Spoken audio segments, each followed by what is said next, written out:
tanggal 20 November 2025, Bapak Kapolda Aceh telah melaksanakan kunjungan kerja di Polres Aceh Besar.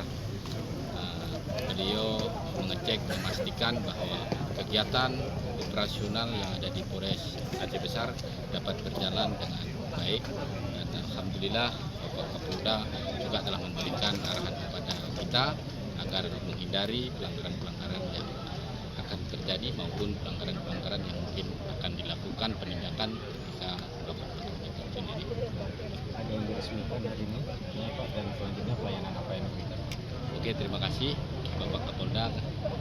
Tadi juga meresmikan gedung SPKT Polres Aceh Besar, dan tentunya gedung SPKT ini akan meningkatkan pelayanan publik di Polres Aceh Besar. Saya juga mengucapkan terima kasih kepada Bapak Kapolda.